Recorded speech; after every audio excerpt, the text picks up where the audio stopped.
All right, let the tape roll for a minute. Put at least 30 seconds on it. If you need tape, sir, you can use this one. I want like to get my own. I want to get like his own. All right, you guys ready? Get together. Put down your Kevlars. You know, if we're just recording this like on an audio tape, that'd be all right. If my computer worked right, we can do it. Go ahead, bust it, Bullet. Bust the beat. See, we gotta get him. We gotta get him, videotape him, and then animate his lips. Yeah. Cool. All right, okay. Roy, ready? Go ahead. You didn't write no lyrics, did you? What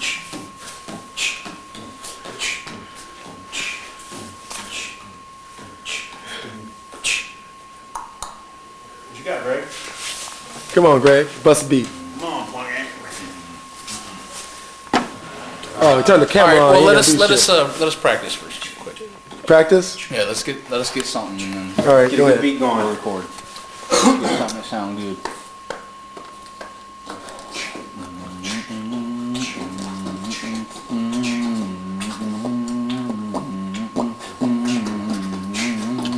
Can you do that? Ready?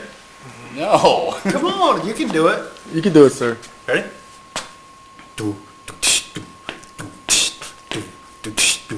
I am a nightmare walking, psychopath talking, king of my jungle, just a gangster stalking, living life like a firecracker, quick as my fuse, and dead as the death. The colors I choose, red or blue, cause of blood, it just don't matter. Sucker die for your life with my shotgun scattered.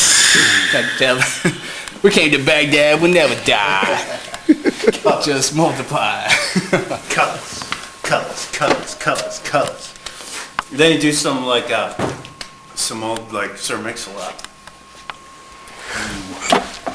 You ready? Give me like a Posses on Broadway beat. I'm thinking of not Bob now. Ain't no Bob. Ain't no Bob. Good Posse on Broadway beat.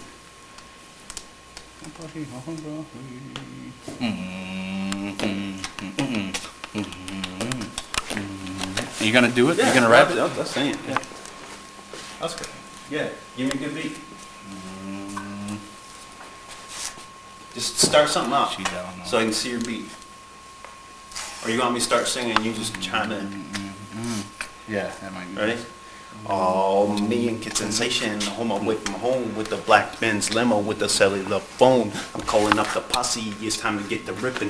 I think you need sunroof to keep you sucker tripping. Every time they look, the killers turn, wow.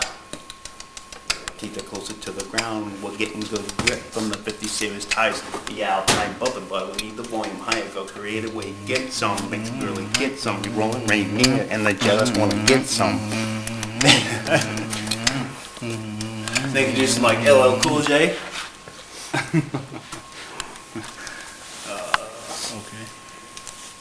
What's that one? Something a little bit quicker. Something a little bit quicker. Give me a beat like a little bit faster. Which one are you gonna do? You'll see. Alright.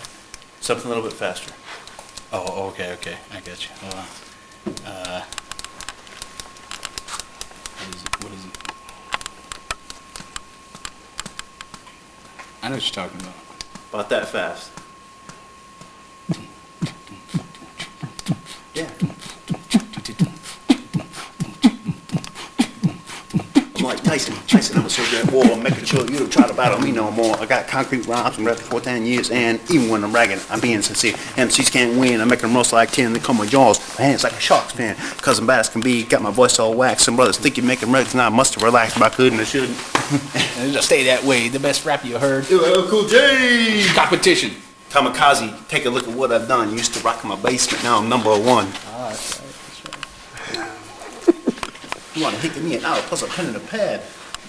Eliminate punks, cut them up in chunks. You were sent to hurt me, and your ego shrunk. I'm devastating.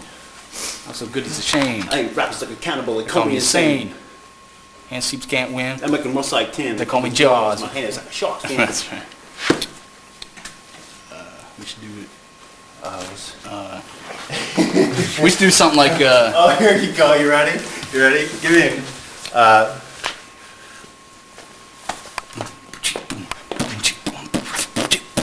Keep that going. Rolling. In my 5.0 with my rag top down so my hair can blow. No, that's not good. That's a little bit of vanilla ice. Oh, jeez. Ding ding ding ding ding ding ding ding ding ding. In my 5.0 with my rag top down so my hair can blow. The girls always stand by waiting to say hi. Did you stop? No, I just drove by. All right, that's good. That's good. Something like what do you call it? Run This- DMC. Unbelievable, unconceivable. Do some of you Run DMC? Now Peter Piper picked peppers. I don't know. No, one of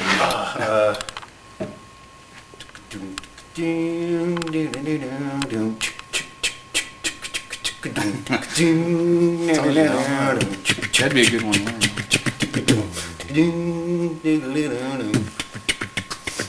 What is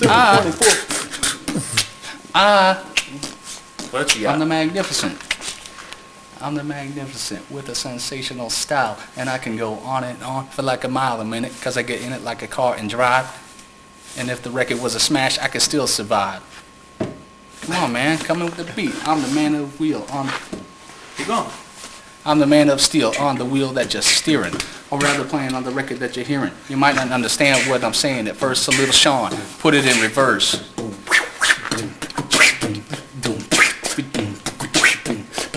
I'm just conversing with your person, this is just a conversation. I'm Special Greg with a special education. Yeah, I like to rhyme, so for me it's education. It's not just a job, it's an adventure. If worst comes to worst, I got your thirst quencher, but you gotta buy it. Don't even try it, I don't rhyme for free, no matter how dry it gets. I collect my money in sets.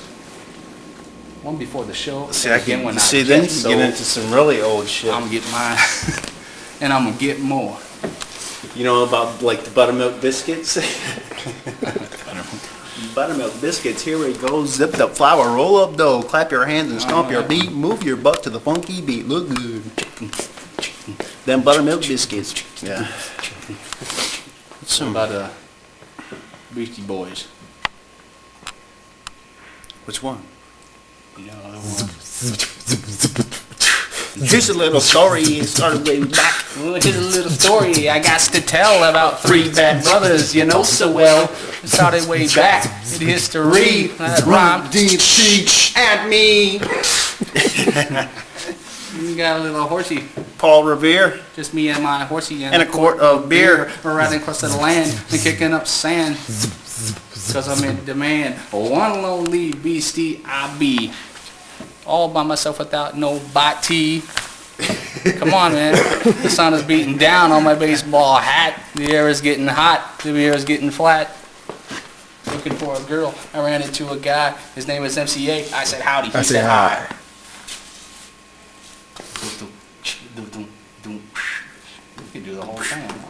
He told a little story. The sounded well rehearsed. 4 days on the run and daddy's dying of thirst. The brew was in my hand and he was on my tip. His door. Go back That's the together one I like always we mess with. needed dips. Pick up the place. His for voice. the cool hang out. His voice was hoarse, his throat was dry. He asked me for a sip. I said howdy, he said hi. All right, one last rap, guys. One last one. One big last one. It's hard to come up with something original, man. I mean, we could do it. I'm talking about like a biggest beatbox you got. Do some of your fat boy. Yup. Working out, wipe out, working out, Oh, wah, jeez. wah, wah.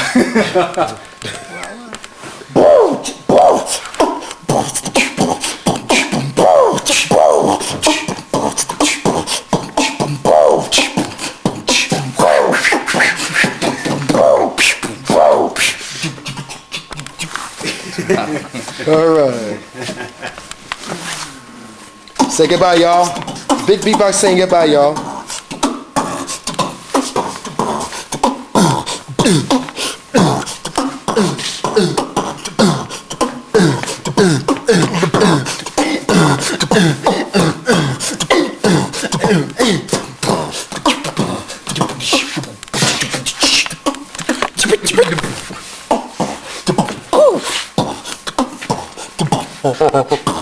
Oh God. That's what Bullet thinks of it. Oh, you're scaring a dog. All right, good shit, guys. All right. All right. What you just heard was non-flexible word. All right. All right, so I'll forget that song. All fucking day and night, we are working on the flight line, doing what we have to do. Who? Oh, dude. You always find something to sing about. You hear a noise and you start singing about some noise you heard. You're a trip, dude. Never at PCS has a dude, right? I don't know without you.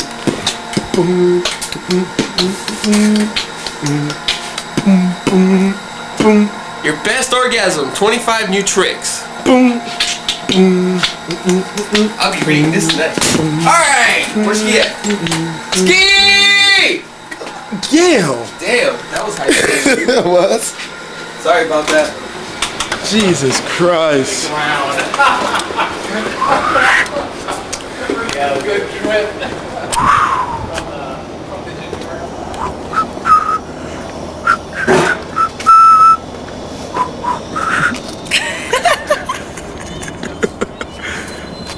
Google. What's up? Seems pretty good, see? Ah, Yeah. that's pretty cool. Was it lead forge? No, I gave left first back because I found out we had the same camera. Wow, that's pretty cool. But I do want to thank Captain Leffler for letting me use her camera without even asking a single question about it. Yeah, check Roger. Cool. Anyway, right now, okay, this is the situation. The situation. The situation is, we gotta deservice some struts. Deservice, I say. And we are waiting for 03 to come back from the party. Come back from the party. Come back from the party. And this is Henderson, half live. Or half dead. Half dead, half live with Chihuahua, and here's Crazy Biscuit. Biscuits! Oh, shoot. Where I'm not Biscuit at? Biscuit! You mean I Ski want some actually let you biscuits. videotape? She didn't let me videotape her the other day. I was having a bad day. Hey, sir. I understand that.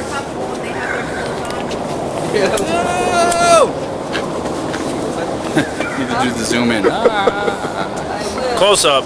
And you know, Louis, it would have been done printed before already, you know that? I was waiting for the fight to come back, and now it's blurry. Extended an hour, man. It's blurry. There we go. Because you're moving it too fast, man. It's not catching up.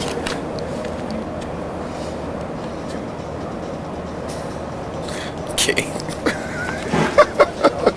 I don't think I've ever been recorded this much in my whole face.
they don't exist. All right, camera's rolling. Okay. What's your name, rank, and job? John Mass, captain. I'm a commander at headquarters. Is that loud enough, Alan? Hey, just a little bit louder, sir, please. Okay. My name's John Mask. I'm the company commander for the headquarters. And what's your function in the battalion? Being a commander for the headquarters company provides support to all the elements of the battalion. Okay. How did you prepare yourself mentally for the deployment? Prepared mentally by reading about past experiences in theater, asking people what they prepared or how they prepared, and that's about it. What was your deployment to Kuwait like? I didn't actually deploy to Kuwait. I came later. I came 2 months later than the unit and deployed straight from Frankfurt to Baia. So what was it like taking charge of the largest company in the battalion during a deployment? It was difficult. It was difficult to fill out all the different sections. They all have different missions and specialties. What my focus was filling out the leadership, how they like to run their sections, and letting them do their jobs. What were some of the challenges that you faced once you got on the ground? Challenges were the living conditions and resources. A lot of that, shortly after I arrived, the living conditions, about a month and a half after I was here, changed dramatically with the addition of air conditioning. And then about a month after that was a dining facility, pop-up dining facility. Those two things were probably the biggest factors in changing the living conditions. And then as far as the weather changing about a month after that, those are the toughest things. The resources, as the Air Force got better at bringing in supplies of mail and the stuff that we needed on the ground here, that helped out tremendously. So what was it like dealing with the hellacious weather conditions? Well, it was pretty bad. You'd sweat everywhere you went. You were always wet. You could not sleep at night, so you were always kind of groggy and cranky. Everybody was. And it felt like whenever you were walking around, it was still windy. Even though it was 120, 130 degrees, it was still windy. So it felt like a huge blow dryer. It was just blowing right in your face the whole time. How did reality compare to your expectations of Iraq? I really didn't know what to expect. I just know that to expect the worst. And my imagination is pretty good, so I had expected it to be pretty bad. It wasn't nearly as bad as what I thought it would be because there's a lot more support here than I had expected. And by that I mean resources like water and food and that kind of thing. Examples of that would be something along the lines of Burger King was here before most of us got here, and there was PX and things like that. Didn't expect any of that stuff, just expected MREs 3 times a day and some water. How did you deal, once we were set up in BIAP, how did you deal with the high pace of operations? Just adapted to it as quickly as possible. Since I was taking over HHC, my predecessor, Ed Vedder, and I spent every day together, all day. And I would go around with him doing what he did, and that was the best way for me to adapt to the situation, is just to watch him do what he did, and eventually I acclimatized to the heat and the living conditions and the pace of work. As a leader, what did you do to keep your soldiers motivated? Well, motivation is a tough thing when you're working 7 days a week and there's not many breaks. So what we tried to do was make the time that we did have off, make it as quality as possible. Things like internet cafe, phone calls, we worked as hard as we could to make sure that those were available as much as possible. As far as flying, what was it like flying over the capital city of another country in an armed aircraft? It was incredible. Going to some of the places that I had only seen on CNN, whether it be 10 years ago or several months before I deployed, it was incredible to see those places, see that they hadn't really been fixed or cleaned up, only moved out of the way just so that people could do the work that they needed to do. Just like here on Baia, anything that was destroyed is just kind of worked around. It was kind of neat to see that. How did you feel as far as your training as a pilot in a wartime environment? as opposed to garrison? I actually thought that what was going on here was not so much a letdown, but it was not as difficult, not nearly as difficult as I expected, what people would expect in combat.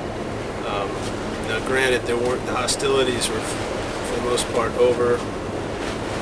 There's still stuff going on. It wasn't nearly as difficult as what I expected, because what we're doing all the time is the same thing that's going on here. How did you feel balancing the power of the weapon systems with the limitations of the mission? Let's see, run that by me again.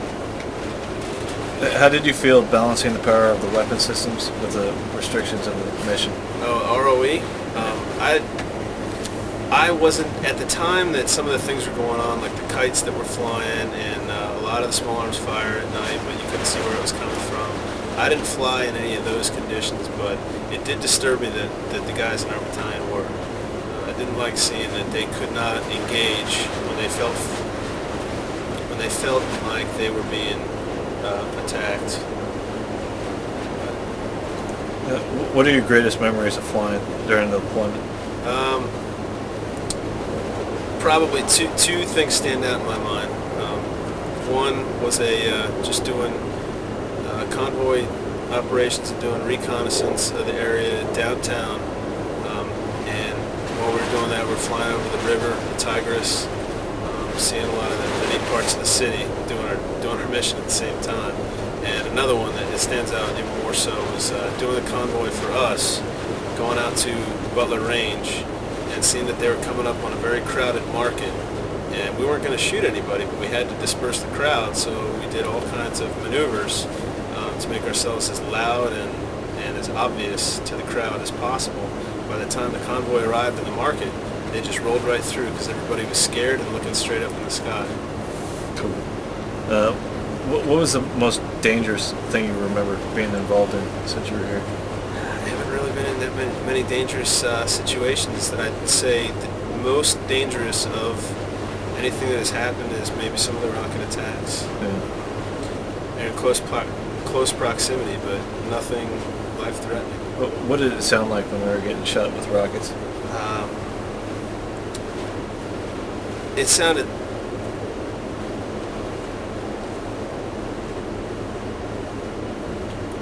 I guess it sounded a lot like something you'd hear as a sound effect in a movie. And the scary part is hearing a rocket sound like it's coming at you, and you hear it coming in. And the longer you hear it, that means that the closer it's getting to you. So until it hits, you're getting more and more scared. What did you gain from the experience during the operations here at Battalion? Gained from this experience, I have gained an appreciation for everyone who's out here, all the hard work that's going on, and the hard work of the guys that were here before us. I've also personally I've gained an appreciation for my own endurance to go day after day, just like everyone else here does. To know, you're never sure what you're capable of, and the Army loves to show you what you're capable of. So I gained an appreciation for my own endurance. Okay. As far as redeployment goes, what do you need to do to get the company ready to redeploy?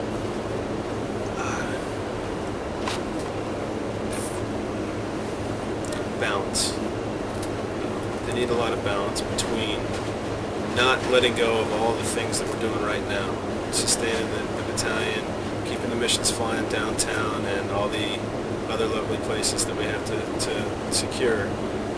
We can't let go of that, but at the same time we have to get ready for a major movement of personnel and equipment. So balancing that is the biggest part of doing it. And then doing it, all the preparations far enough in advance, and making sure. I think the toughest part about all of that, though, is actually making sure that everyone is aware of where danger is, not just from the enemy, but ourselves, and fatigue and that kind of thing. How's it feel, or what's morale like in the unit knowing that we're so close to being able to go home? I think it's improved so much that it's very high. It's very high right now. Everybody has got their mind half thinking about doing what they need to do for the day and doing what they are thinking about what they're going to be doing when they get home. And that's a good thing because it increases morale and gets everybody going. At the same time, it's something to be concerned about. Yeah. Do you feel like there's a big contradiction between people getting in the wrong mindset about thinking about going home and what they actually have to do here? I don't know a contradiction, but it would be getting ahead of yourself. Everybody certainly needs to plan for what they're doing in a month from now when they're going wherever they need to go, the U.S., Germany, wherever it is. They certainly need to plan for that, but getting excited about it, not thinking about what you're doing, not focusing about stuff because they think that day on the calendar is just going to arrive. That's my concern.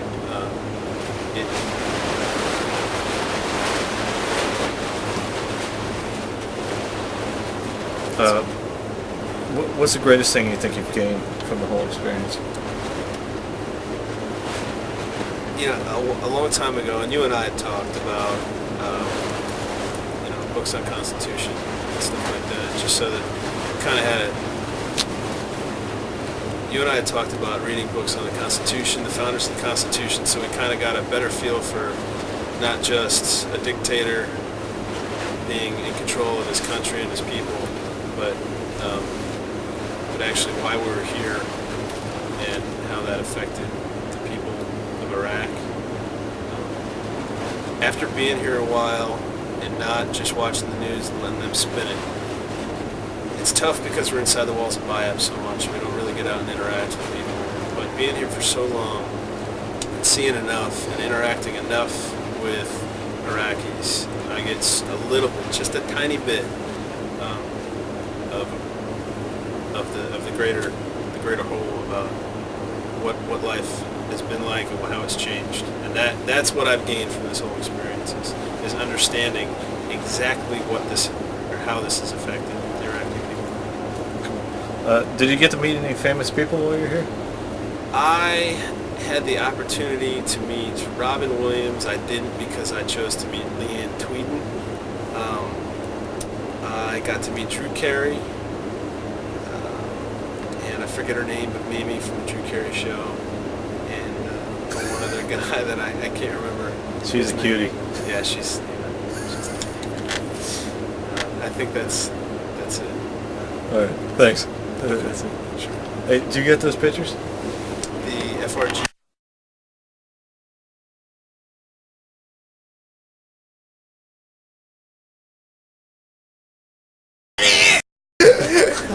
Did you guys fuck with him like that? Makeup or makeup?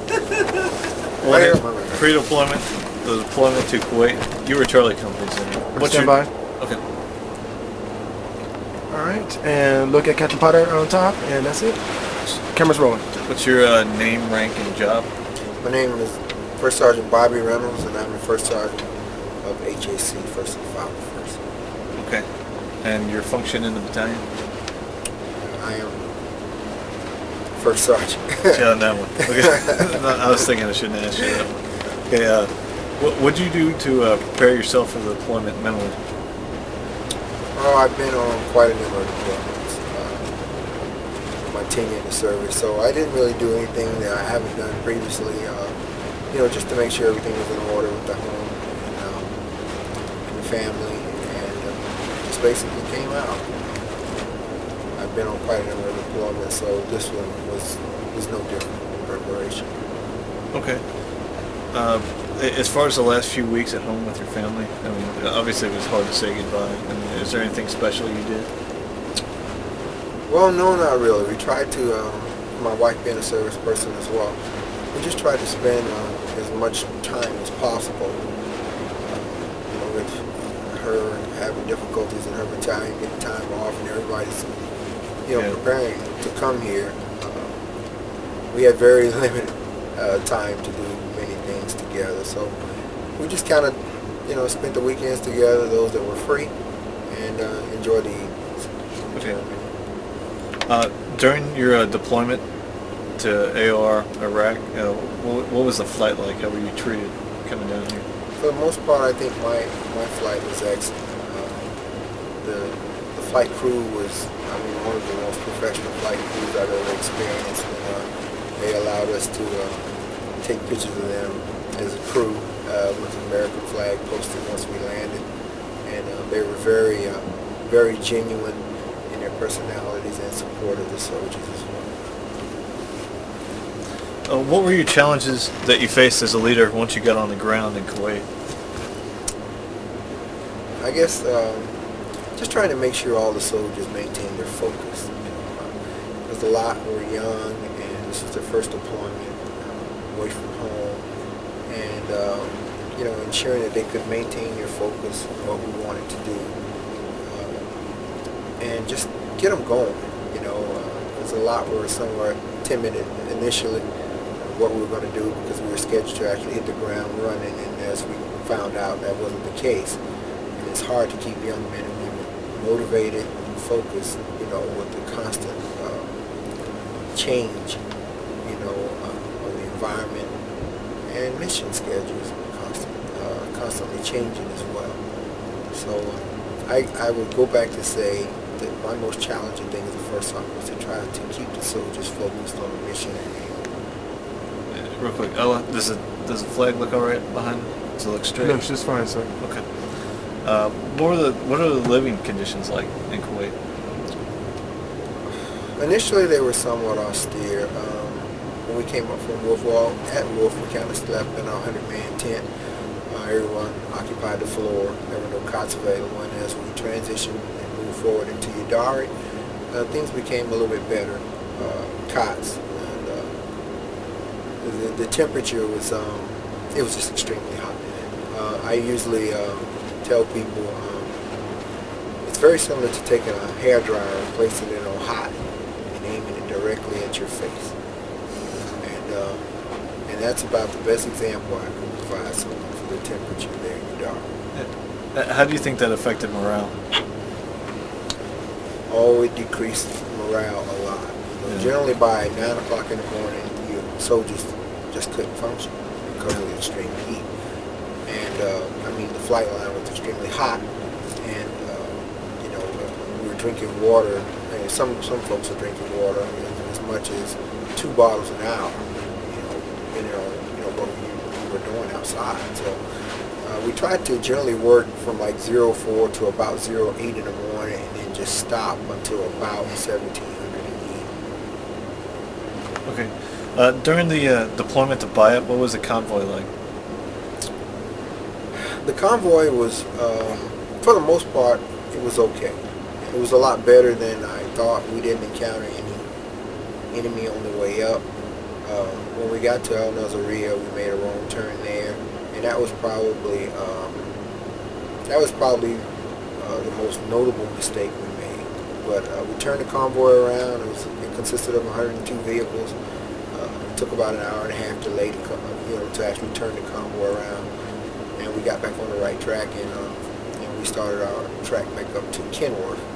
There we camped overnight, and I can still remember sleeping on the hood of a Humvee with 3 other people.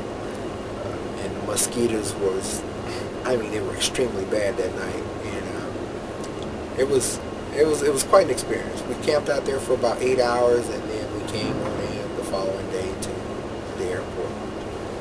Okay, once we got to Bayat, how difficult was it for you to set up the company in full operations? I know you were in Charlie Company then.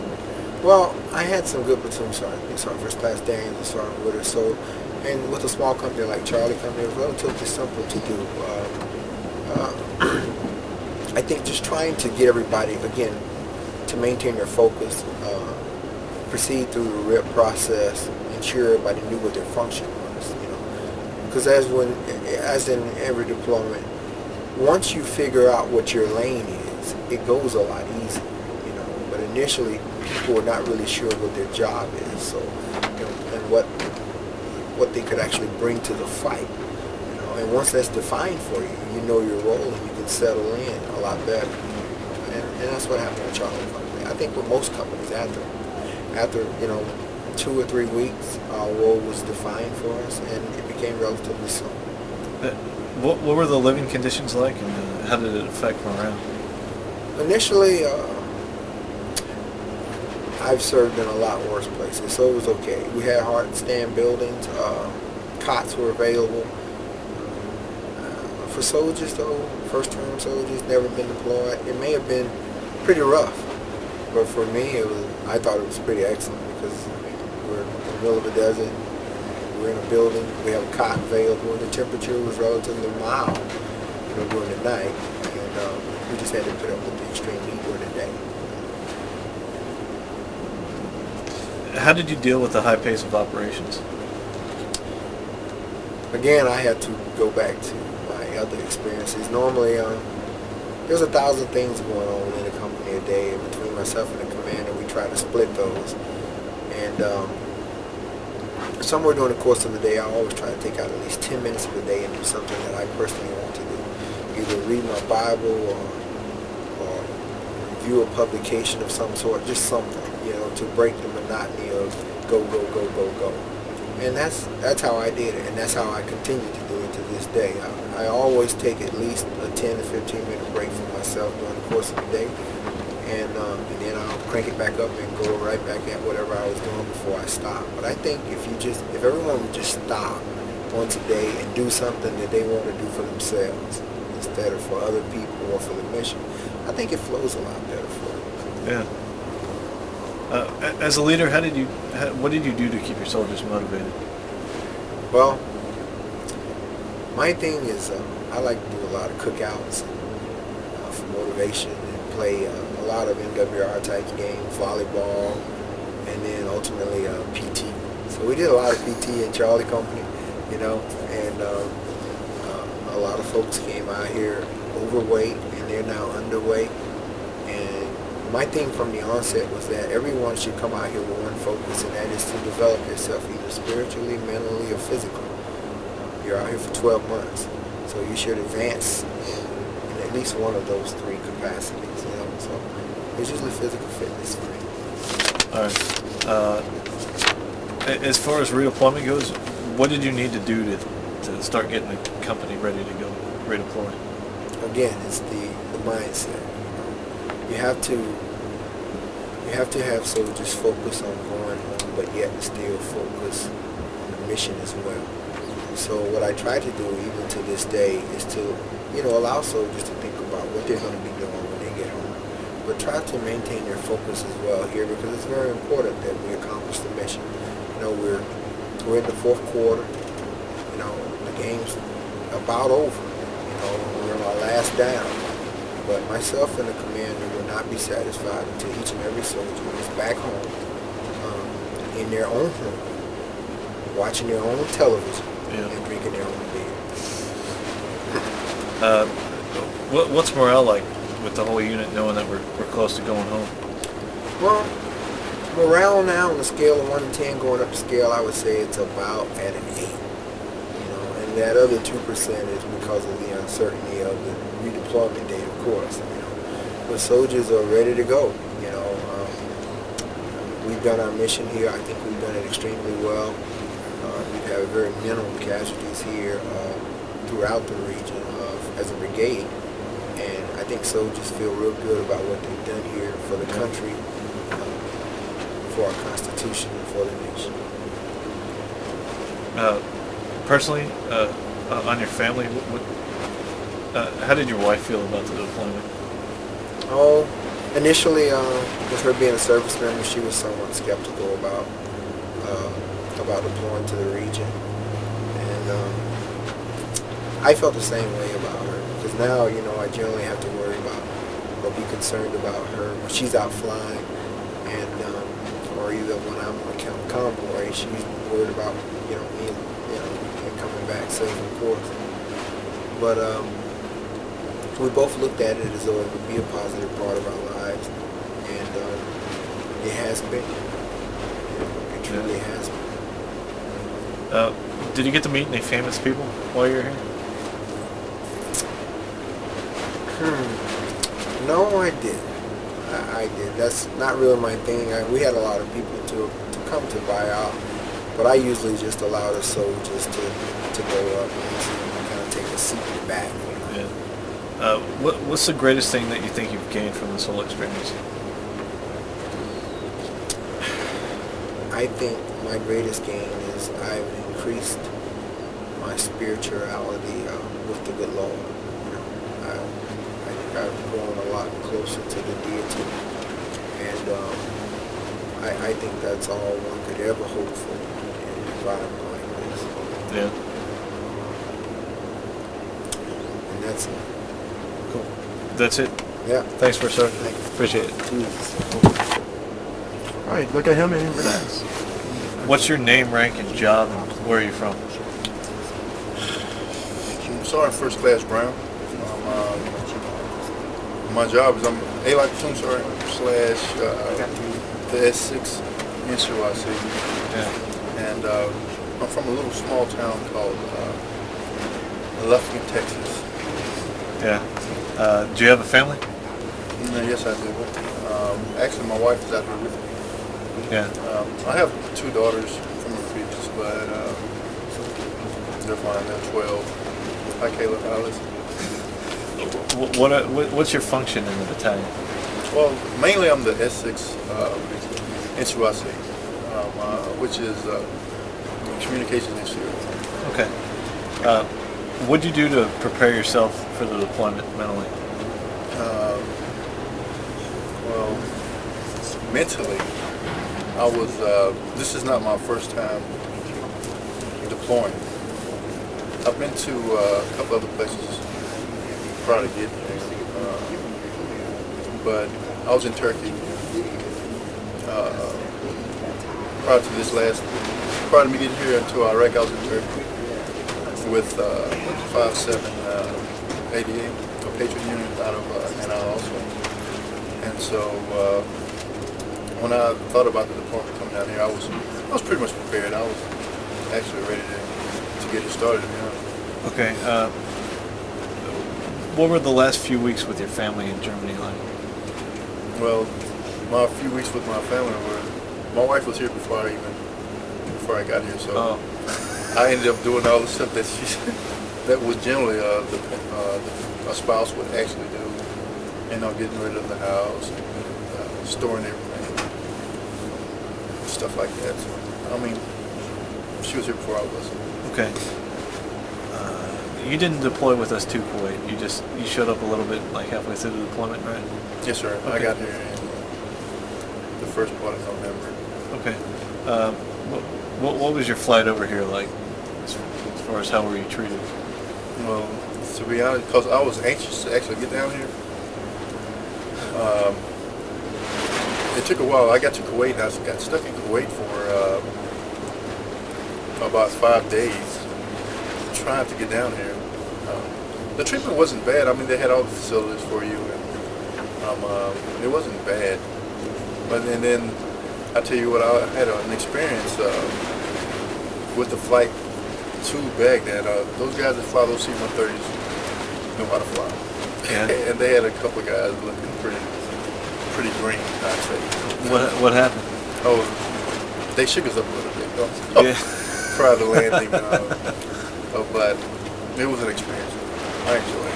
All right. Once you got to BIAP, how difficult was it for you to come into your job and set up full operations?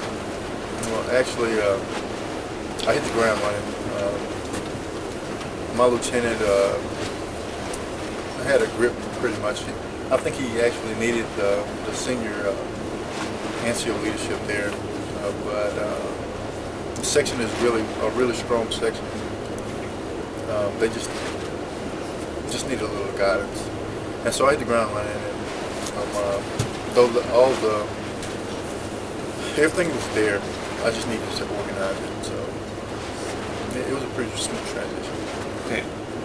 As you saw in BIAP, what were the living conditions like, and how did it affect morale? From what I've seen prior to getting here, and other guys living out here in Iraq, BIAP is sitting pretty good, really good actually. You know, they have an excellent dining facility. The LSA that we're living in is organized, clean. The shower facilities are there. MWR. I mean, these guys live good. As a leader, how did you deal with the high pace of operations? sir. The high pace. I think I've been living the high pace for the last 10 years, I guess. The Army's pace has picked up here. And so I don't think that was really one of the, you just kind of find your part of the puzzle and work with it. So I don't think that was a real problem.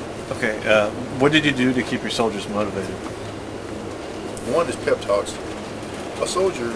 When a soldier works, you have to let him know that he's working. Tell him he's doing a good job when he does a good job.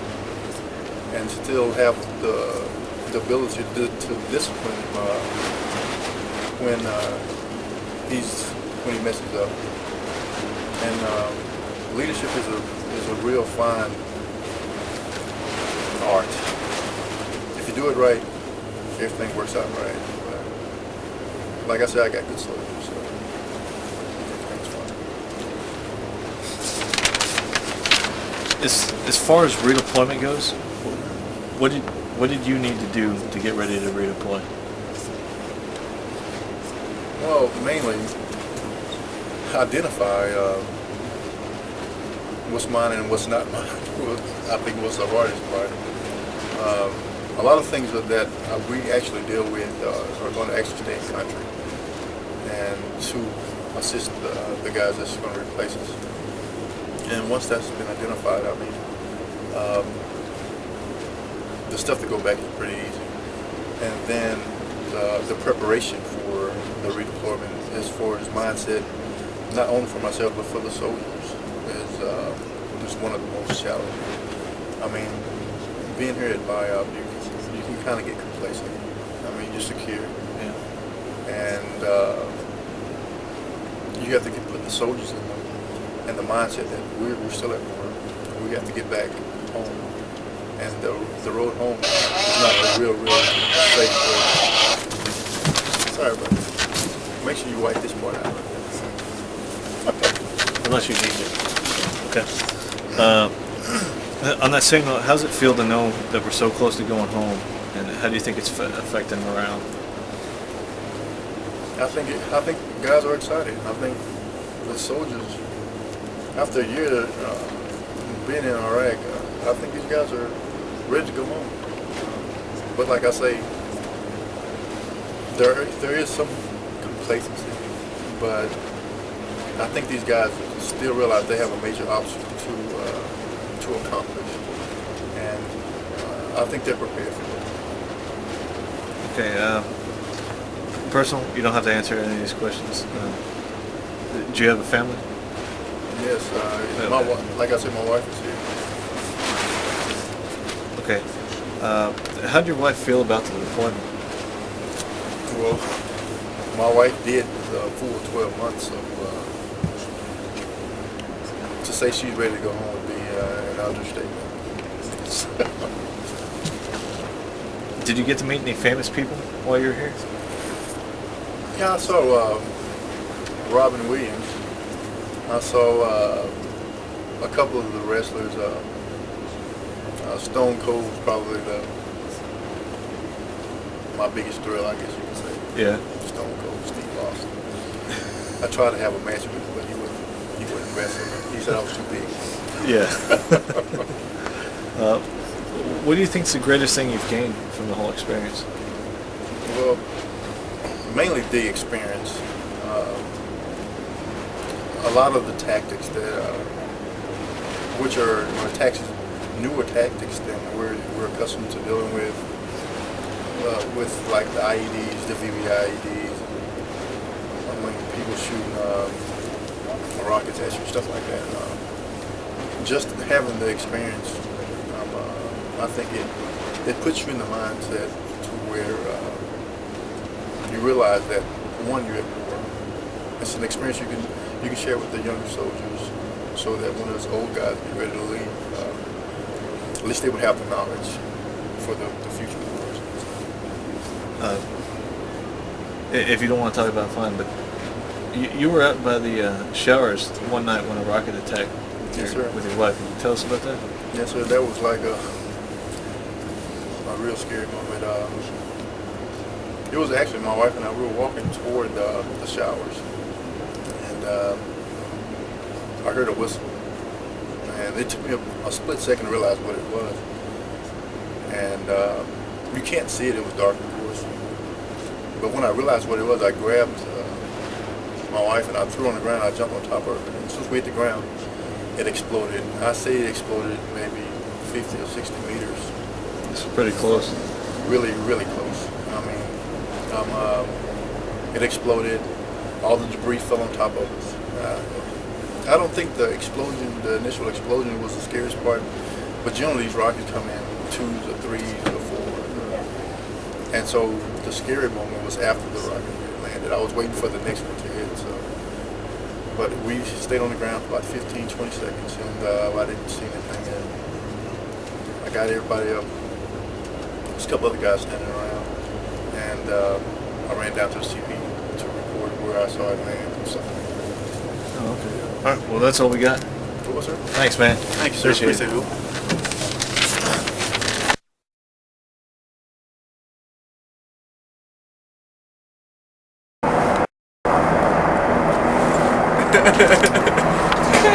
What you got in there? Look at Ray Ray. He's like, oh hell yeah.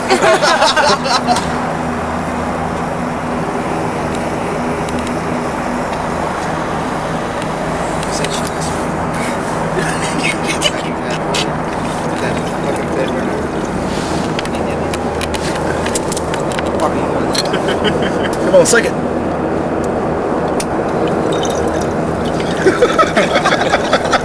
I see the bubbles.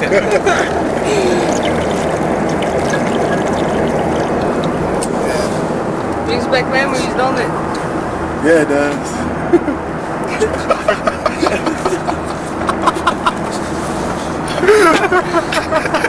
Feel it yet, man? Feel it? Come on. Eat it harder, man! Puff again, man. Come on.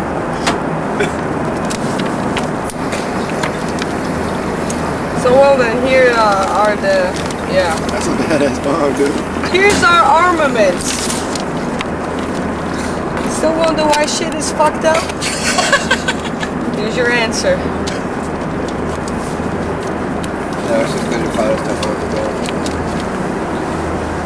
Maybe it's Man, MIA, man, get a hit of that, man. Will you pass it by? Jeez. That's it. Just keep sucking. Suck harder. Jesus Christ, I gotta go. This conversation's getting pretty bad.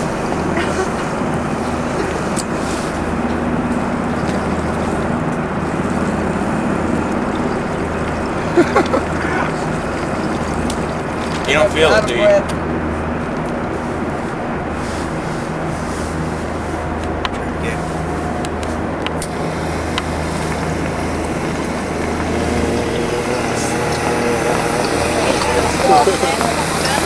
Huh?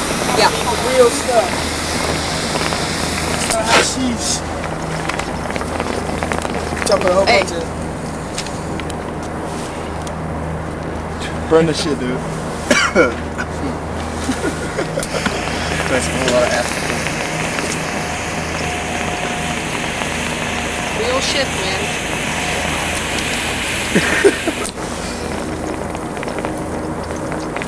The Army advocates drugs.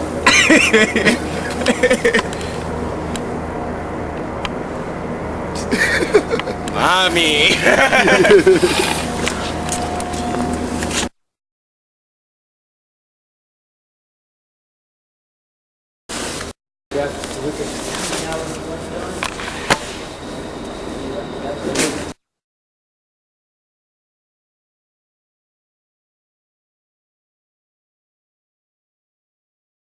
Alright, so let me get your name, rank, and position, please, sir. You already start? Yeah, ready to start, sir. Yeah. What's that? Oh, thanks. That's good. That works out. Your name, rank, and job, please, sir. Well, my name is Sayon Velasquez, and I'm from Puerto Rico, but I live in Savannah, Georgia. All my family's down there, so I don't have nobody waiting on me back in Germany. Alright, 1 second, I'm sorry. There you go. Are we gonna start over again? Yeah. Okay, just one more time, sorry. Your name, rank, and job, please, sir. Oh, my name is Sergeant Velasquez. I'm a fuel handler. So I'm here pumping gas. And what is your function in battalions? My function? What you say? Yeah, what's your function? Like say you're a platoon sergeant of 3-5 or something like that, or? All right, I'm a squad leader position. And I have about 8 soldiers working for me right now. And what did you do to prepare your section for the deployment? We're going through a lot of classes, hands-on training, and what to inspect, what not to inspect also. So we really get prepared before we came over here. All right. Thank you, Sergeant. And what type of training? Okay, you did say that already. What were the challenges you faced once we touched foot in Kuwait? The heat, I think, was the main thing when we came here for the first time. And defect also was kind of far away from our living area. Right. And just, different country and different atmosphere. But the time it will, set up everything. Right now we kind of adjust to this kind of atmosphere right now. So. All right. And what was the morale like in Kuwait when we first got there? The morale was kind of high, but not to everybody. You know what I'm saying? Right. So I guess mentally you get prepared for this, but not everybody will. How you can say that?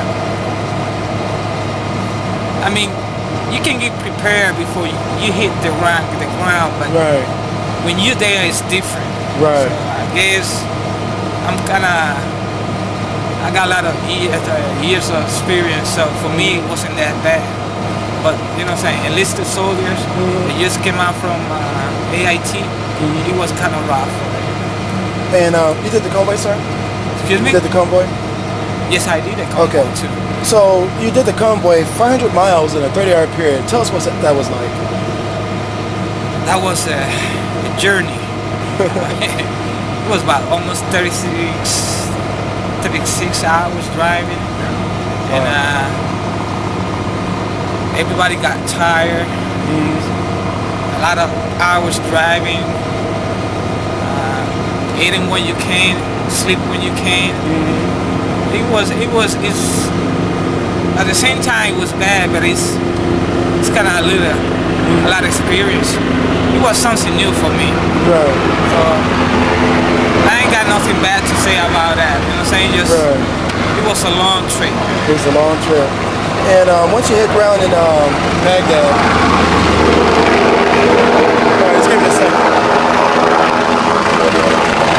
The truck will block the sound a little bit.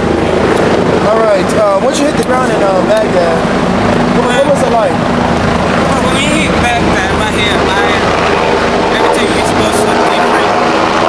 We didn't have to run all the bottom.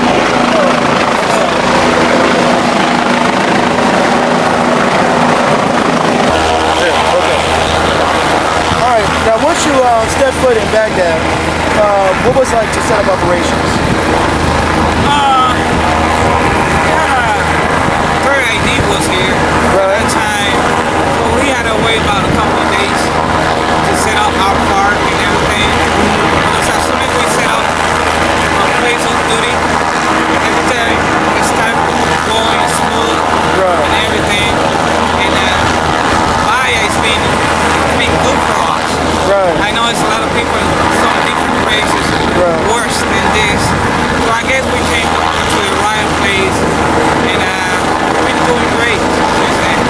That's good, that's good. And what were the living conditions like when you first got here, and how much better has it got throughout time? Well, the living condition when we got here was at least we were sleeping in the building, you know what I'm saying? But it wasn't too good. You know what I'm saying?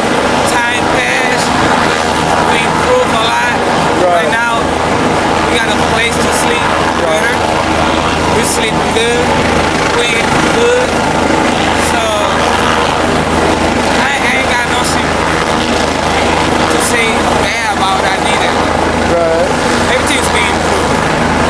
And as a leader, how do you manage to keep the soldiers motivated and keep the morale up? Well, I keep their morale high, just talk to them every day. If I see them like kind of down, I just approach to them, let them know that I'm here. It's not because I'm NCO. As a person also, you gotta look at it too. Everybody has a problem, family is not here. So it's a lot of NCO gotta involve and also thematic with the soldiers so they can keep their morale high, they work better. So I've been doing a great job on that. All right, and the next question was for pilots. So now we're talking about redeployment. What do you need? Well, what are you guys doing, and what do you guys need to help yourself redeploy? And what steps are you taking? But right now, we just it's been kind of hard for us to have everything the way it's supposed to be because right now we're still doing our job out here. We're stacking at the same time, cleaning vehicles. We got some people in Balad, they're coming back tomorrow. And we insure the people, but getting ready, we're gonna get ready. You know what I'm saying? Because everybody would like to go back home, so we're gonna make it happen. So I'm looking forward to that. A little personal question.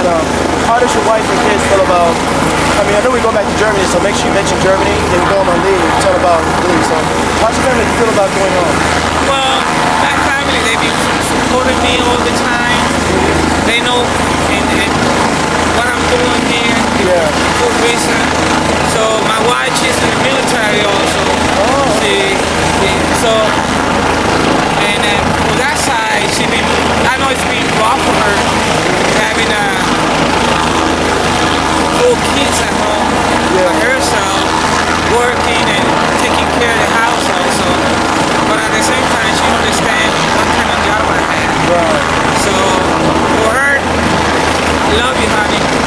I ain't got a problem with that either.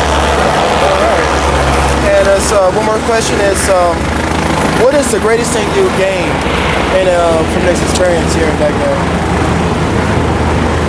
All my life changed. Sometimes we think that we don't have anything. But when I came here, you can see people, they worse than you. They don't have a lot of things that we have. And I think that's a good reason to learn and appreciate what you have. Because everything that you have, maybe some other people they don't have. So I'm glad I learned a lot to be here, and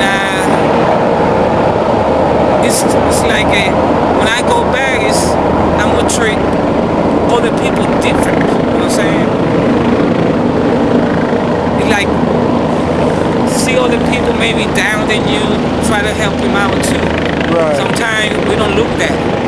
Sometimes you're always looking yourself, maybe, or your family, but some other people, they might need your help. If you come over here to help these people, why you don't do it with your own people? Maybe with friends and back at home. So I learned a lot, and if I have to come back out here again, I will do it. And I'm on, because I know my family support me, and maybe 20 years from now, whatever, I'll be able to tell my grandson, my grandchild, my experience, what I did over here, what I did to other people to get their life better.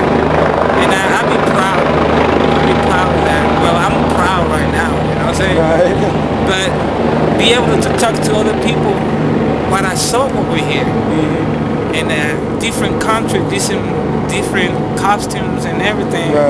So it's gonna be a lot of experience. And I know when I go back home, it's a lot of people try to talk to me and ask me why, what kind of life is over there and all that. And I know when I go back to Puerto Rico, because I have plans to go to Puerto Rico sometime this summer too, to see my mother over there. other brothers and sisters. So I know it's gonna be a lot of friends that will come approach to me and ask me, you know, what a Baghdad look like, how the people react, you know what I'm saying? So it's gonna be nice. I gotta have a lot of pictures too, and I will show it to them and let them know what kind of people, you know, Iraqi people. Right. Because not everybody is bad, you know what I'm saying? Right, it's true. But he just, the life they've been through, they have been through with this Saddam Hussein. But for me, it's been wonderful, and I'm looking forward to it, to go back and tell everybody my experience. Okay, sounds good. And if I'm asking you one question, we had that one rocket that hit out here near the AHA, and were you out here at that time?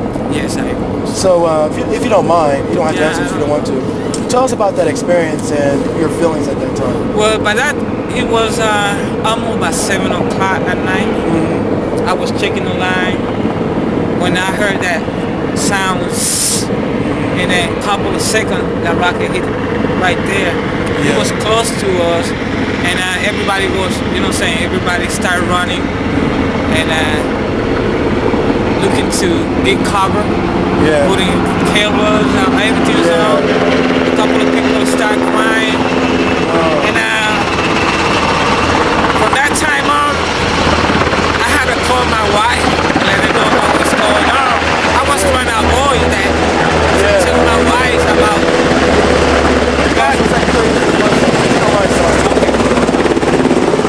Keep that thought though. That's good.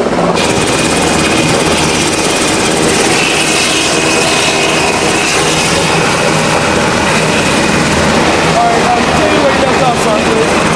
So what I'm saying is that night, and when that thing happened, that rocket hit close to us, I was trying to avoid to tell my wife what kind of danger we were.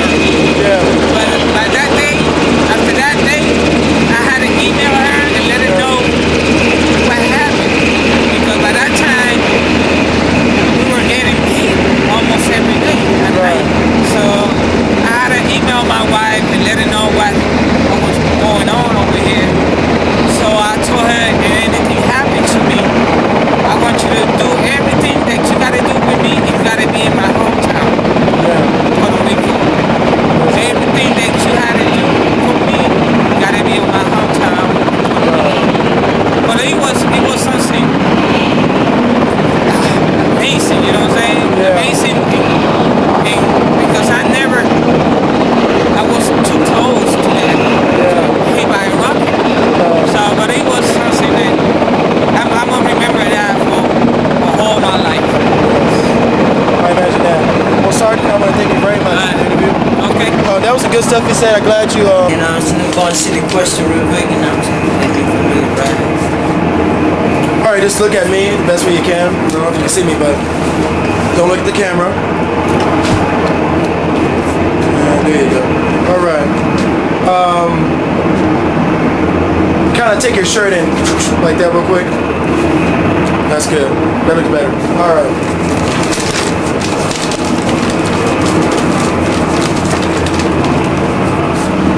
All right. Let me record you. Let me get your name, rank, and job title, please. Okay, my name is Specialist Baruch.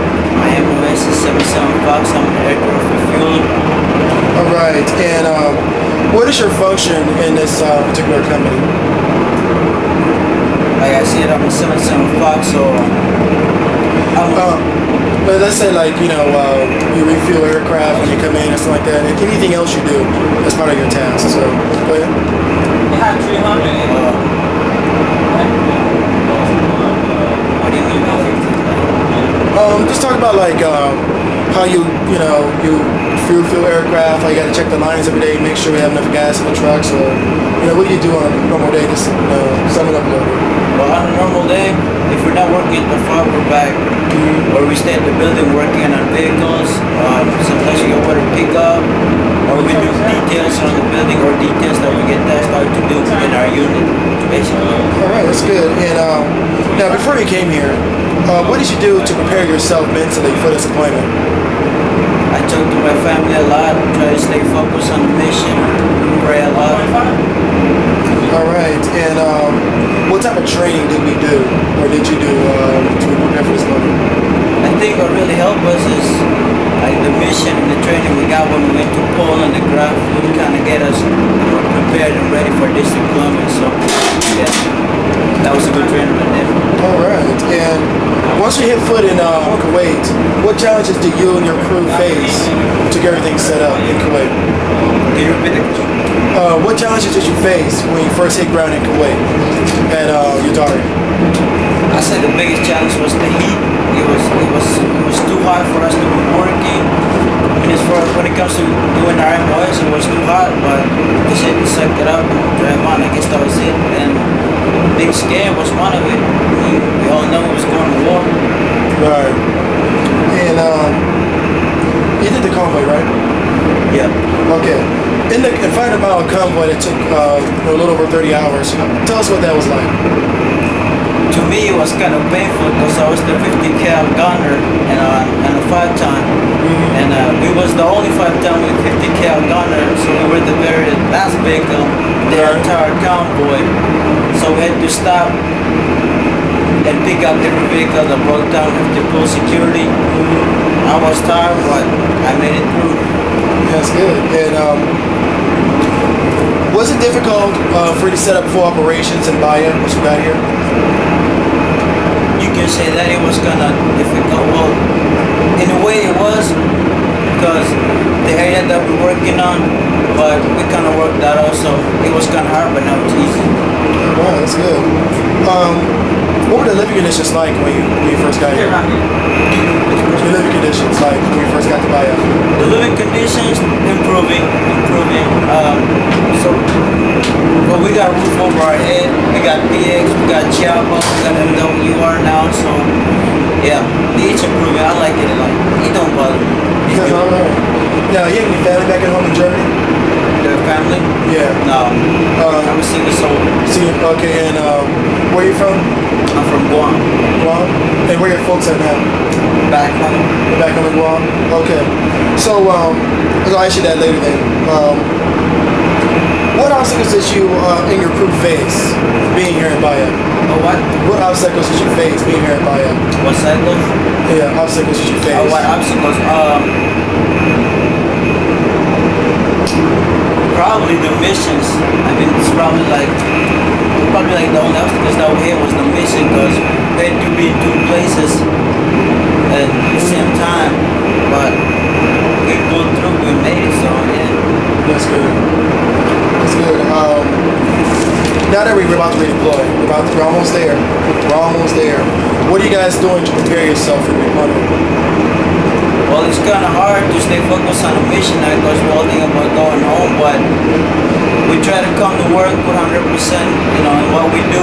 Nothing about it, just put our best in what we do. So far, we're doing good. We haven't had any incident lately, so yeah, we're doing good. And how does it feel like to you going home? How do you feel like going home personally? I don't think there's any word that can explain it. I'm more than happy. I don't know what it is, but I'm more than happy. I'm going home. I did my time. I'll get a little break. Hopefully I don't come back, but if I have to, I'm ready. Right. Now, about your family, and you can make sure you mention where they're from, where you're from. Are you going home? Yeah. Okay, so let's mention that. One second. Let's wait a second for the pass. All right. So yeah, mention your hometown, mention where you're going to on leave and stuff like that. So during your 30-day leaves, I'm sure your family's looking forward to seeing you. Tell us about that. First of all, I'm not going to tell my mom that I'm going home. It's going to be a surprise.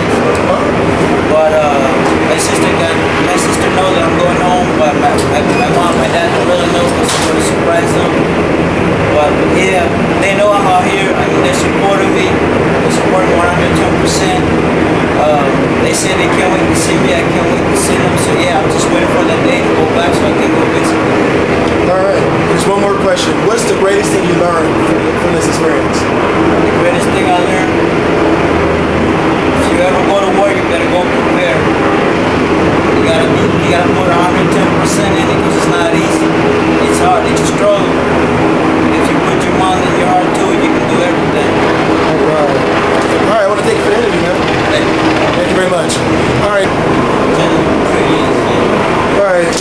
far. Just do one little tuck on your shirt. That's good. That's good right there.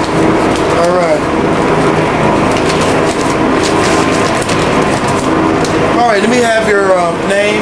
Oh, just look at me when you do that. It actually look pretty. That looks good right there. Just, there you go. Come on. Just a tripod.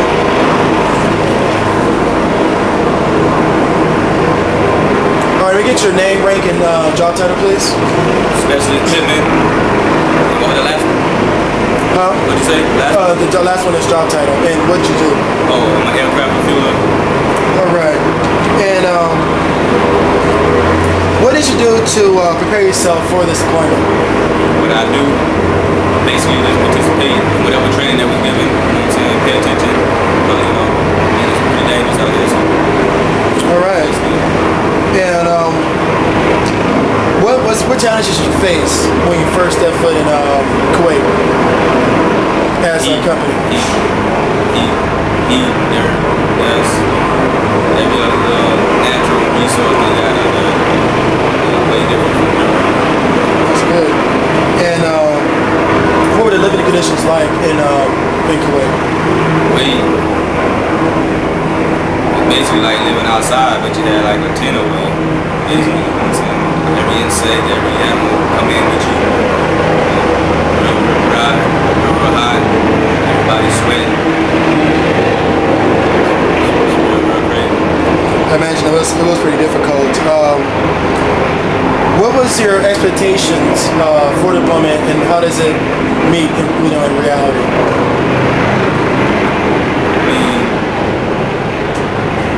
Kind of envision it as being like more dangerous or more scary or whatever. It was like a bit a little nervous before we came out here. And then once you get here, I think I'm just kind of getting the rhythm of it.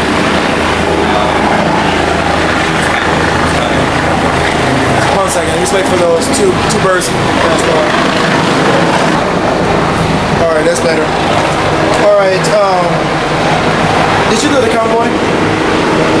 Did you do the convoy down here? Yeah. All right. Tell us about that 500-mile, 30-hour convoy that you did. Tell us what that was like. Tiring, kind of scary. Mm-hmm. You know what I'm saying? Everybody fatigued, it's tired, hot. You're driving for so many hours. You don't know what to expect around the corner. Mm-hmm. You know what I'm saying? You can barely see the vehicle in front of you. It's kind of crazy. And once you step foot in Bayab, how difficult was it to set up a full operation here? We got here, well, I mean, besides the higher up doing that thing, it wasn't really that hard at all. Mm-hmm. So, just basically wait, tell you when and where to put it at and stuff, but it's not really. All right. And how did you deal with the high pace operations? How did what? How did you deal with the high pace of operations here?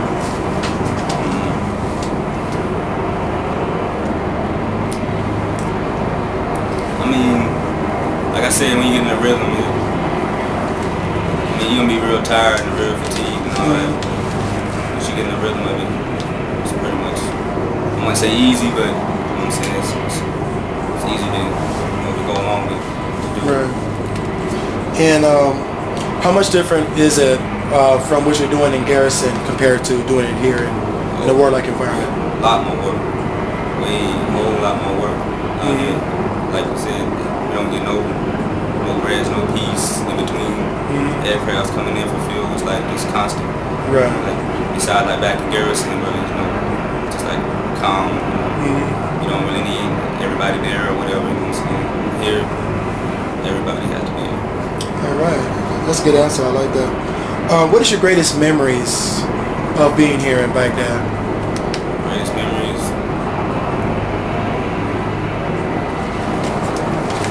I have a lot, you know,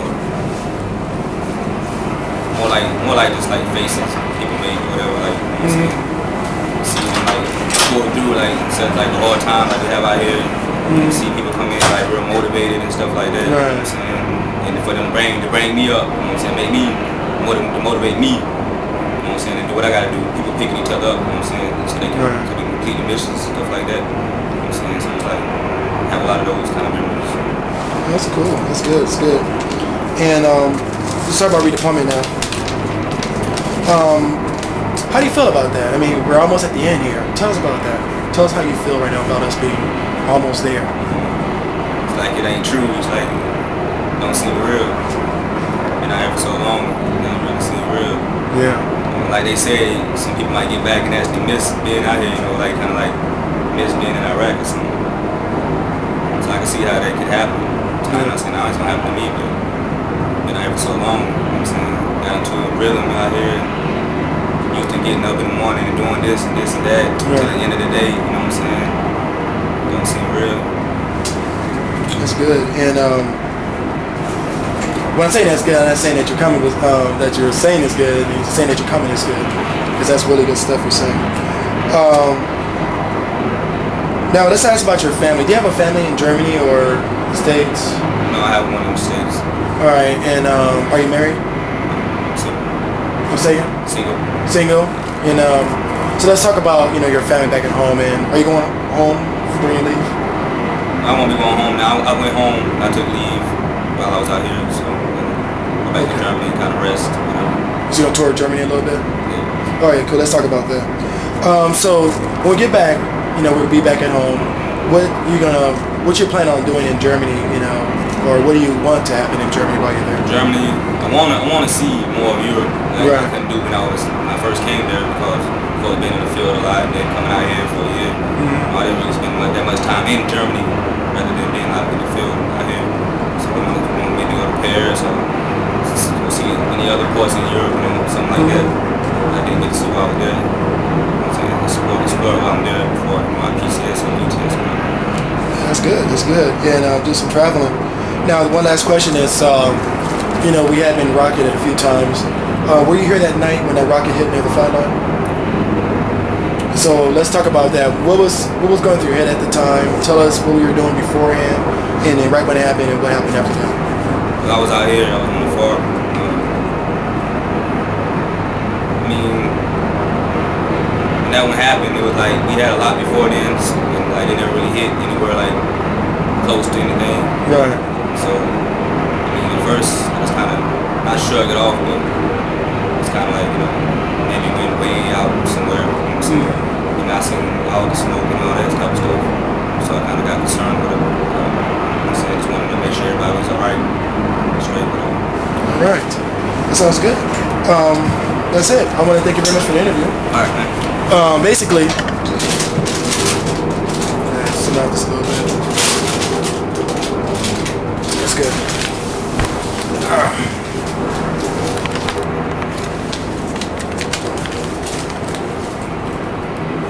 All right, let me get your name, rank, and your job title, please. My name is Specialist David Martin Rhodes. My job title is 92 Foxtrots POL Specialist, Patrolling Specialist. That's good. And you mentioned this, so you're a POL Specialist. Do you take care of all the fuel and the oils and stuff like that? So let's talk about that. Please tell me exactly what your job entitles and how it entitles in Baghdad. Basically, what POL Specialist means is that anything that deals with petroleum-based products, I'm qualified to handle it. Whether it's oil, GA grease, lubricants, antifreeze. Right now, what I'm dealing with is JPA, which is diesel fuel. Qualified to deal with MOGAS, everything. You have to go through a hazmat class to get qualified for all this. And let me ask you this, a lot of people watching this video may not know exactly why. Why is it there's a separate MOS to handle petroleum-based products? Because you have to be, like everything else in the military, you have to be qualified to do it. You have to have certification to handle these products and to pretty much say that, okay, he's been through all the classes, he knows what to do, he knows how to do an outflow and how to circulate fuel, make sure it's good, so that way it won't be end up putting bad fuel into the helicopter and having it crash. Right. And let's talk about the deployment now. And what did you do to prepare yourself mentally for this deployment? I do prepare myself Try not to be, trying to get too afraid, or trying to get too scared, too shooken up, like, oh my God, we're going to war, what am I going to do? Or, I don't know what I'm going to do, I might die the next day. Just try to keep a tight grip on things. And what training did you have to go through in order to prepare for being here in a hostile environment? Mostly there's a lot of safety classes. Had to go through classes, talk about all the different types of ordnance that were here, like mines or IEDs or UXOs. What to do if we should encounter UXO, or what to do if we should encounter depleted uranium. What to watch out for, like, pretty much stay alert, stay alive, always keep open eye on your surroundings, don't get caught off guard.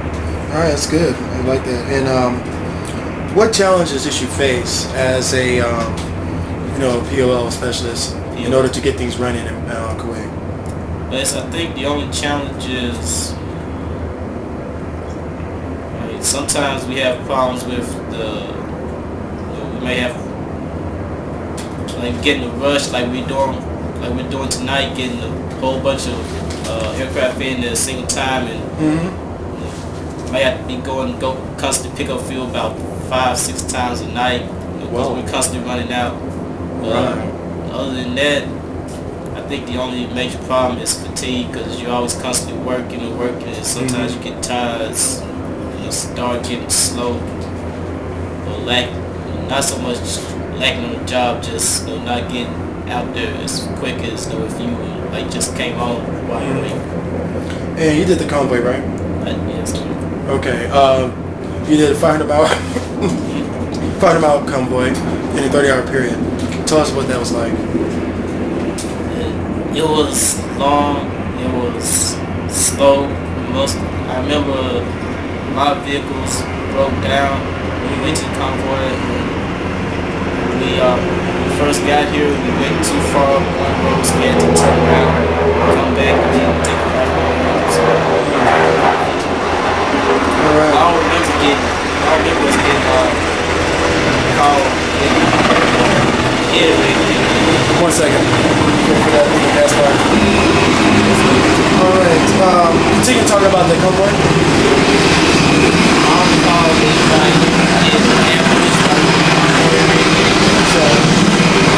Got their pass already. It was slow. Made a lot of unscheduled stuff. I guess those vehicles kept breaking down, flat tire. Something else was going on, but other than maintenance problems, getting directions twisted up a little bit. There was really no problem. Alright, and what were the living conditions like once you stepped foot in Bahia? When we first got here in Bahia, first we were living in Hangar 1, and we moved over to the bombed out building we were staying in now. Pretty much sleeping on the cots, living out of our duffel bags and everything. We're not doing so much now. We have beds and everything. First got here, we didn't have AC or nothing like that. We were sleeping outside on the balcony, hot, mosquitoes, bugs, biting everybody. It's like being out in the field on the trail operation. How did you deal with the high pace? I mean, you say y'all always going back and forth trying to get fuel and all that. How did you deal with the high paceness? Really, that's no way. For me, I say there's no way to deal with it. It's your job. It's a job. You don't go and get fuel, and everywhere can't fly. They can't come out and do whatever missions they have to do. So you just have to deal with it. Alright, and we're going to talk about redeployment now. What are you doing to get redeployed, handling all the POL products and all that. What are you doing to get redeployed?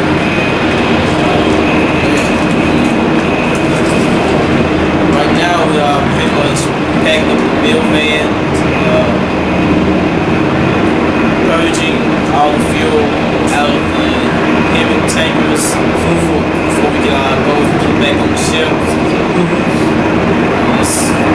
Mostly right now it's like a cleaning process going on in order to have everything shipped back over to Germany.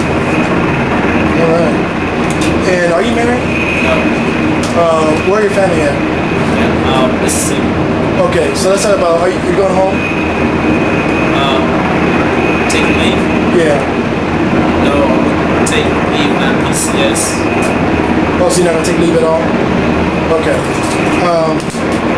So now you're about to go home. How do you feel about, you're about to go back to Germany. How do you feel about going back to Germany?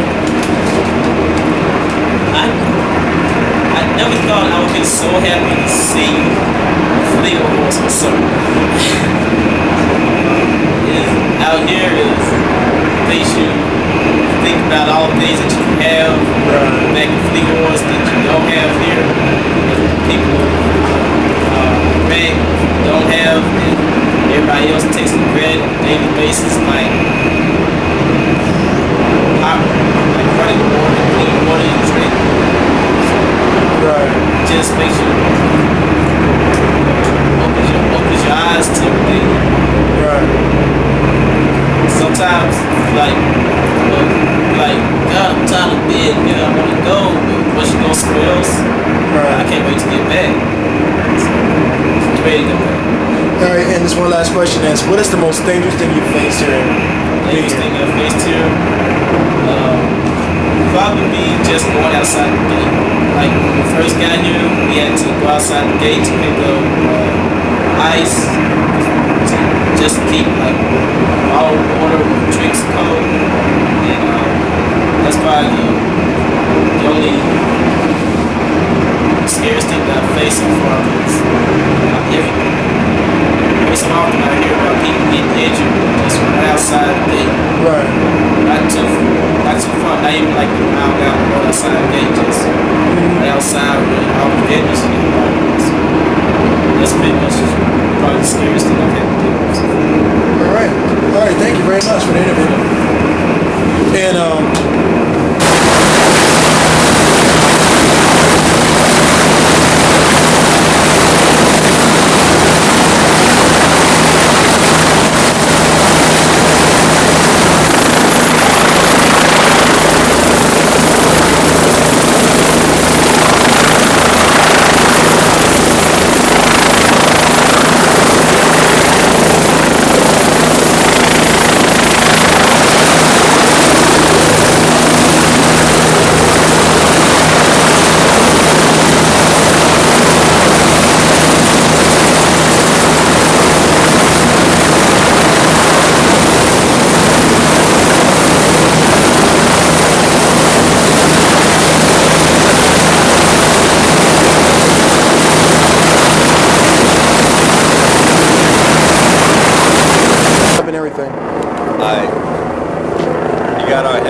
recording.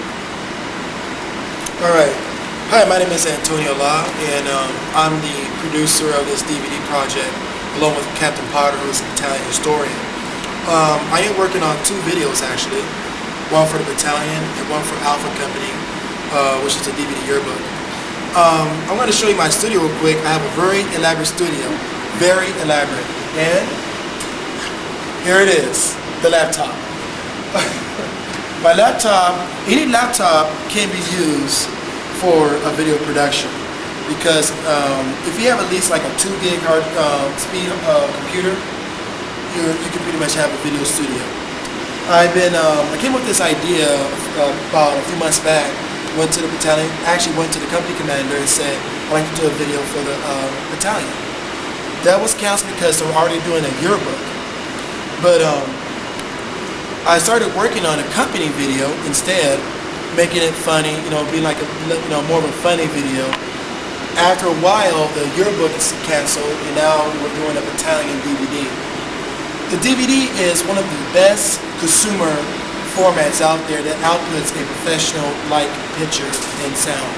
And that's the reason why I'm doing the DVD instead of VHS copies. Because VHS, it sucks, straight up. The program I'm using is called Vegas Video. Very simply put, it's a video editing program, and it's also an audio editing program, which allows me to do surround sound editing. It also allows me to do some professional video editing. And if you see here, it's like a timeline. And basically when you lay down your video, you lay down video on the timeline, here are the times right here. You can lay it down at any time you want. You can tell it to fade in, fade out on any type of picture or video that you want.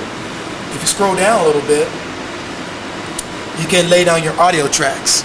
And every single audio track you hear on here is separate audio pieces. So for instance, okay, this is going to be edited. This is one particular audio clip. That's it. That's without anything else. That's it. That's all you hear on that particular audio track. On another audio track,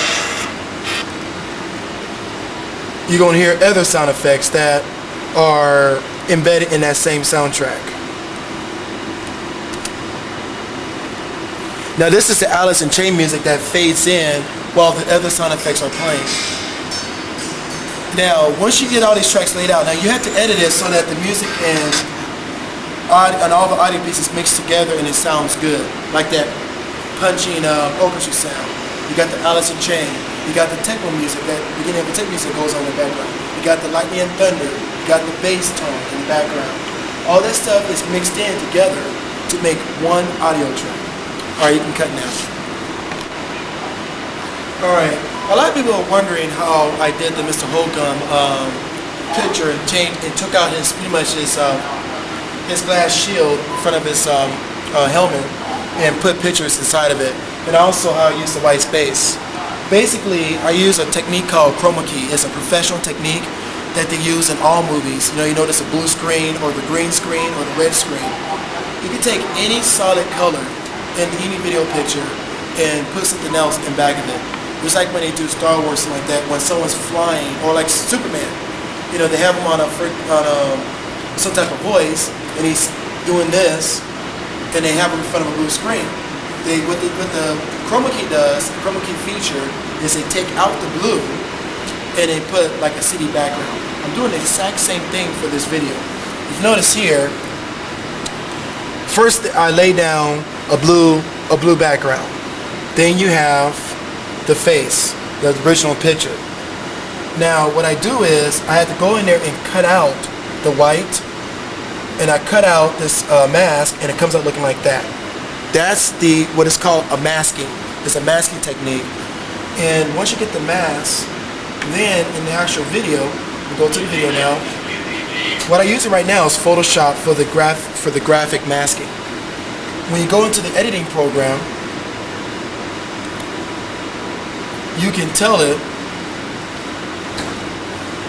to, as you see the mask, see right here where it's blue? Right now it is taking out the blue and it gives me that black mask. You add in the pictures, and it puts the pictures in its place.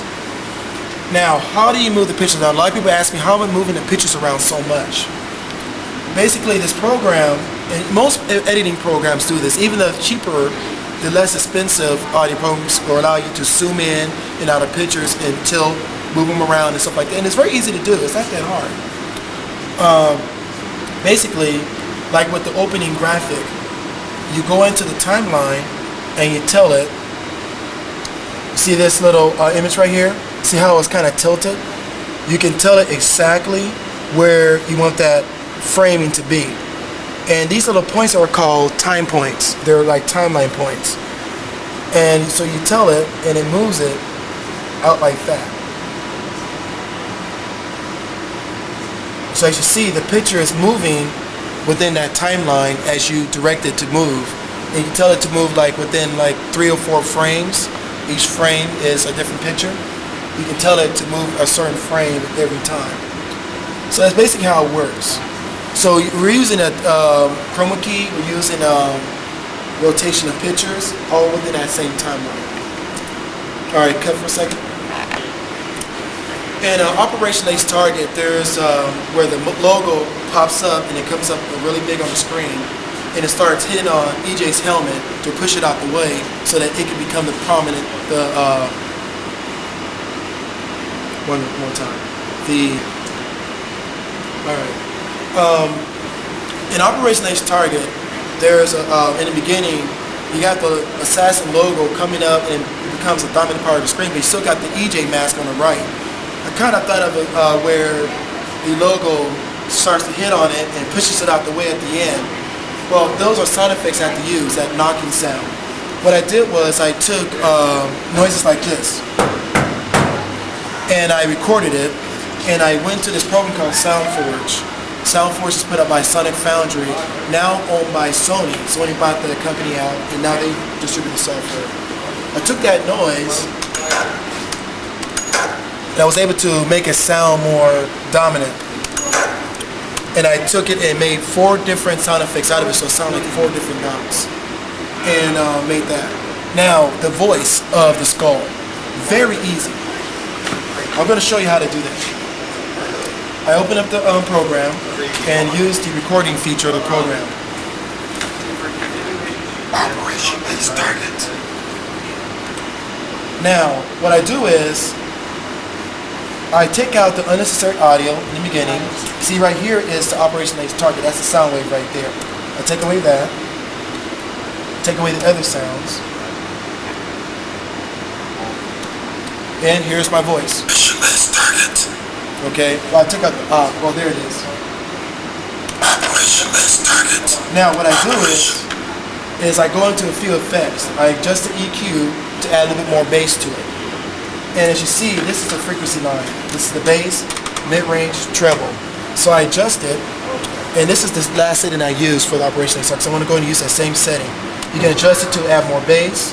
This is the mid-range. I took out the mid-range, added more treble on the end. So you have the T's and the P's are more amplified, like Operation Ace Target. You know, that comes out more when you adjust the treble. The bass is that rumbling, that comes out more. So I add the bass to it. It's done.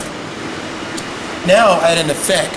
You want it to sound more like it's like in a long haul effect, like you're talking inside of a church, for instance. So I add what is called reverb. And I use a sound effect called live ambience, which is part of the program. It's like a built-in sound effect. I add that in there.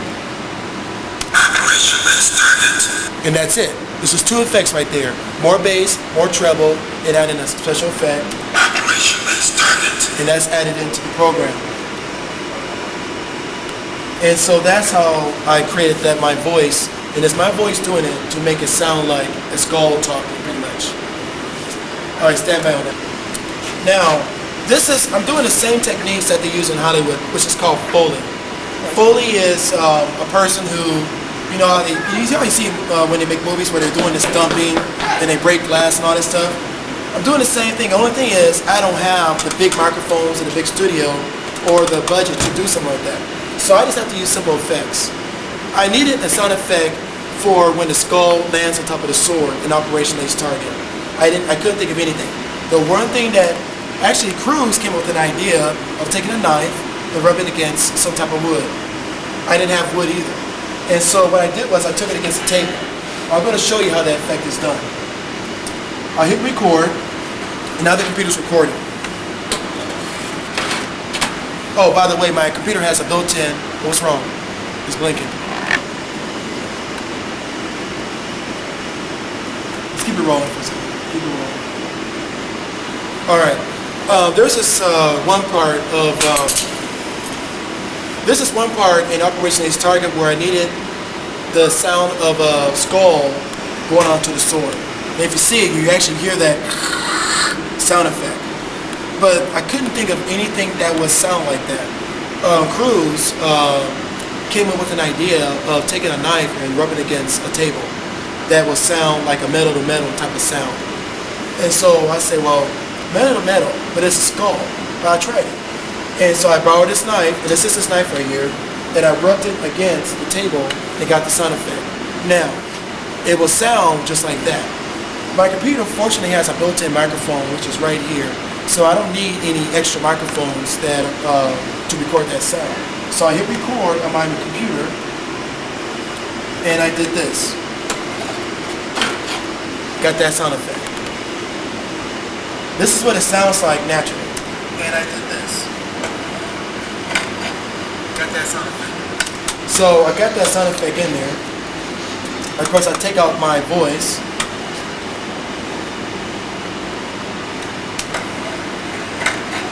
That sound effect right there. So that's what I need right there. So I take out all the unnecessary sound effects. And I can add effects to it. Now, this isn't the best table for it. I actually use a table inside the office. What you do is you add effects to it. You add more bass, a little bit more mid-range, because this scratching noise is a mid-range sound effect. So I add more mid-range, add a little bit of live ambience effect, and it make it sound like a skull rubbing against a sword. That's it. This is the hanger picture that I use. And oh, one second. Taylor. All right, you notice the DVD is mostly a slideshow, pretty much more than a video. That's because this idea was done up the last 2 weeks, and we haven't had time to really chill out a video. So I've been doing is collecting a lot of pictures. I saw this one picture on the computer once, and I was like, I had to edit it because I had an idea of turning this into a movie screen. And using the same effect that I used with EJ's helmet, I decided to take that picture out and making it into a movie screen. So how to do that is I cut out all that blue and made a mask out of it the same way you do in Hollywood. You make it a chroma key effect. And I was able to fade the picture sand into that blue. Now, what I wanted though was I wanted to have half clouds, half blue. And so what I did is I adjusted what's called okay, I got lost here. I faded out, okay, so recording. I faded out the mask effect with the real picture.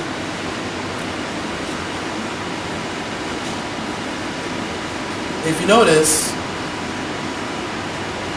you still got the clouds there, and the blue shows up even more.